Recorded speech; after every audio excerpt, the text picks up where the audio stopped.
Hello అందరికీ. నేను మీ Radhika. Welcome to my channel Radhi vlogs. So, ఎలా ఉన్నారు అందరూ బాగున్నారా? మేము కూడా బాగున్నామండి. అండ్ ఇది సండే వ్లాగ్ అనమాట. సండే రోజు చాలా పని ఉంటది నిజం చెప్పాలంటే. ఇంకా ఈ రోజు నుంచి బయటికి కూడా మాక్సిమం వెళ్ళము. ఫస్ట్ 15 డేస్ ఏంటంటే ఎక్కువ బయటకి వెళ్ళటానికి ట్రై చేస్తాం. తర్వాత నెక్స్ట్ 15 డేస్ అసలు ఇంకా మాక్సిమం బయటకి వెళ్ళటానికి కుదరదనమాట. మాకు కూడా మా హస్బెండ్ వెళ్ళటానికి కూడా కుదరదు తీసుకెళ్ళటానికి. సో, అందుకే ఇంట్లోనే ఉంటా అనమాట. నేను నిన్న ఎగ్జిబిషన్‌కి కూడా వెళ్ళొచ్చాను. ఆ వీడియో రేపు అప్లోడ్ చేస్తా అనమాట. అది ఎలా ఉంది ఏంటి అనేది. అండ్ ఇక్కడొచ్చేసి అంట్లన్నీ క్లీన్ చేసుకుంటున్నా. అంట్లు క్లీన్ చేసుకొని, అసలు బాటిల్స్ కడుక్కొని, ఇవన్నీ చెయ్యాలి అంటే చాలా టైం ప్రాసెస్ పట్టిద్ది. నాకు కూడా ఆల్మోస్ట్ 12 వరకు పనే సరిపోయిద్ది మ్యాక్సిమం. 12 తర్వాత లంచ్ చేసి కొంచెం ఒక 2 అవర్స్ అలా ఉన్నాక మళ్ళీ ఈవినింగ్ పని స్టార్ట్ చేసుకుంటా అనమాట. ఇక్కడైతే అంట్లన్నీ క్లీన్ చేసుకుంటూ ఉన్నాను.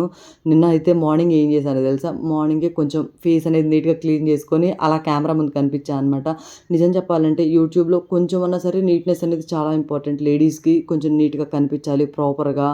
ఇంకా కొంచెం అట్రాక్టివ్‌గా కనిపిస్తూ ఉండాలి నిజం అంటే నేను ఎలాగా ఎక్స్‌పోజింగ్ అలాంటివి ఏం చెప్పట్లేదు. హోమ్‌లీగా నీట్‌గా ఉంటే చాలు. యూట్యూబ్ డైలీ వ్లాగ్స్ చేసేవాళ్ళు ఎవరైనా సరే. సో, అలానే ఉండాలి ఆడపిల్లలన్నాక. నాకు అలాగే నచ్చుద్ది. అండ్ ఇక్కడొచ్చేసి నా ఫేవరెట్ అనమాట పెళ్ళయ్యాక ఉప్మా. పెళ్ళికి ముందు అసలు ఉప్మా అంటేనే చిరాకు పడే ఏ అమ్మాయి అయినా సరే పెళ్ళైతే ఉప్మాని చాలా బాగా లైక్ చేస్తది. ఎందుకో తెలీదు. చాలా సింపుల్‌గా అయిపోతది. మీరు కూడా ఇంతే ఉంటారా? మీ పొయ్యిలు గూడా నాకు చాలా సార్లు వంట చేసేటప్పుడు అసలు వీళ్ళ బాండీలు గూడా ఇంతే ఉంటాయా? లేక నా బాండీనే ఇలా ఉంటదా? వీళ్ళ పొయ్యిలు గూడా ఇలాగే ఉంటాయా? లేకపోతే నా పొయ్యి ఇలా ఉందా? రేపు ఎవరైనా ఇలా అంటారా? బాండీ బాలేదు, పొయ్యి బాలేదు. సో, ఇలా అంటారా అనే డౌట్స్ చాలా వస్తూనే ఉంటాయి. మీకు గూడా వస్తాయా యూట్యూబ్ చేసే వాళ్ళకి? అండ్ నేను నిన్న ఒక యూట్యూబర్‌ని కూడా చూసా అనమాట. ఫస్ట్ టైమ్ నేను ఇప్పుడు యూట్యూబ్ స్టార్ట్ చేసినా గానీ, ఇప్పుడు ఇన్నేళ్లలో యూట్యూబ్ స్టార్ట్ అయిన లేడీస్‌లో ఒకే ఒక్క వుమెన్‌ని చూసా అనమాట. కానీ నేనైతే ఏం మాట్లాడలేదు. తను నేమ్ కూడా నాకు నిజం చెప్పాలంటే తెలీదు. ఎప్పుడో వీడియోస్ చూసినట్టు గుర్తు అంతే. ఇంక అంతకు మించి తన నేమ్ గానీ, యూట్యూబ్ నేమ్ కానీ ఏం తెలీదు. సో, అందుకని చెప్పి నేను దగ్గరికి వెళ్లి పలకరించలేదనమాట. 10:40 షోకి మొన్న వెళ్తే 'చావా' మూవీకి అప్పుడు కనిపించారనమాట. నిజం చెప్పాలంటే తన దగ్గర 2-3 ఫోన్స్ ఉన్నాయి. యూట్యూబ్ చేయాలి అంటే ఖచ్చితంగా అన్ని ఫోన్స్ ఉండాలి. ఎందుకో చెప్పమంటారా? మాక్సిమం మన వీడియోస్ మనమే వేరే మొబైల్ ద్వారా చూస్తూ ఉండాలి. మాక్సిమం వ్యూస్ అనేవి అలా వెళ్తే వాచ్ అవర్స్ కలిసొస్తాయి. అమౌంట్ యాడ్ అవ్వటానికి ఛాన్స్ ఉంటది. అండ్ ఇంకొక మొబైల్ ఎందుకంటే ఓన్లీ షార్ట్ వీడియోస్ తీసుకోవడానికి, ఇంకొక మొబైల్ ఓన్లీ లాంగ్ వీడియోస్ తీసుకోవడానికి ఉంటే బావుండని నా ఆప్షను. ఇది ఓన్లీ ఆప్షనల్.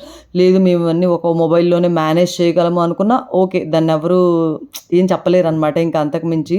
సో, ఇక్కడైతే బట్టలన్నీ మడతేసుకుంటున్నా. పిల్లల బట్టలు ఎప్పుడైనా వాళ్ళు స్కూల్‌కెళ్ళేలోపు మాక్సిమం చేత్తో ఉతకడానికి ట్రై చేయండి. నాకు బట్టలు ఉతకాలంటే ఎంత చిరాకంటే అంత చిరాకు. కానీ ఇప్పుడు మా పాపవి నేను మాక్సిమం కాదు అసలు ఇంతవరకు వాషింగ్ మిషన్‌కి అసలు వేయలేదు ఈ 1 ఇయర్‌లో. అసలు వెయ్యను కూడా తను స్కూల్‌కంటూ స్టార్ట్ అయ్యి యూనిఫార్మ్స్ అంటూ వచ్చేంత వరకు మాక్సిమం చేత్తోటే ఉతుకుతా. ఎందుకో చెప్పమంటారా? పిల్లలకి ఒక 20 పెయిర్స్ వేసామనుకోండి, ఒక 3-4 మంత్స్ డైలీ వేస్తూ ఉన్నామనుకోండి, అవి మాచిపోయే ఛాన్స్ ఉంటది. ఎందుకంటే వాటి మీద ఫ్రూట్ మరకలవ్వటం, పిల్లలు తెలియకుండా ఏదో ఒకటి మరకలు పూసుకోవటం ఇలా జరుగుతూ ఉంటదనమాట.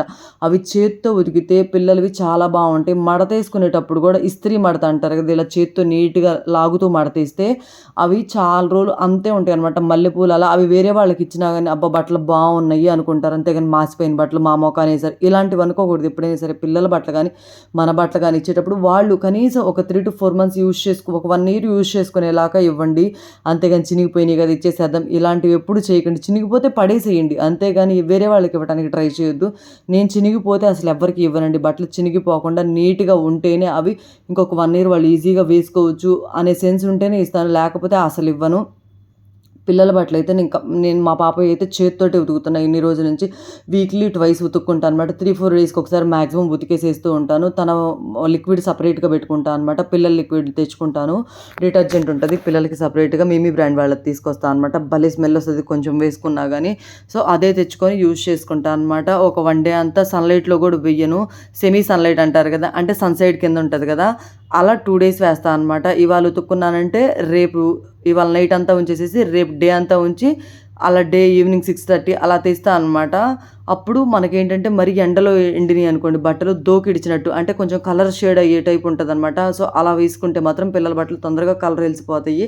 అలా చేయకుండా సన్‌సైడ్‌ల కింద వేసుకోండి. వేసి వదిలేసేసేయండి. ఒక 1 నైట్ వదిలేసి ఇవాళ మార్నింగ్ ఉతుక్కున్నారనుకోండి, రేపు ఈవినింగ్ 6కి అలా తీసుకొని ఇక నీట్‌గా మడతేసుకోండి. నేను ఇదిలిస్తూ నీట్‌గా ఇలా చేత్తో లాక్కుంటూ మడతేసుకుంటా అనమాట. అప్పుడేంటంటే మనకి ఫోల్డింగ్స్ అనేవి నీట్‌గా ఉండి ఎప్పుడు వేసినా సరే కొత్త బట్టలాలుంటాయి. నేనైతే మా పాపకి అంతే చేస్తా. ఒక 20 పెయిర్స్ మాత్రమే ఉంచుకుంటా డైలీ వేయటానికి. ఒక 3-4 మంత్స్ కంటిన్యూస్‌గా ఆ 22 అంతే ఒక 25 పెయిర్స్ డైలీ వేయడానికి ఉంచుకుంటాను అనమాట. 3-4 మంత్స్ కంటిన్యూస్‌గా అవే వేస్తూ ఉంటాను.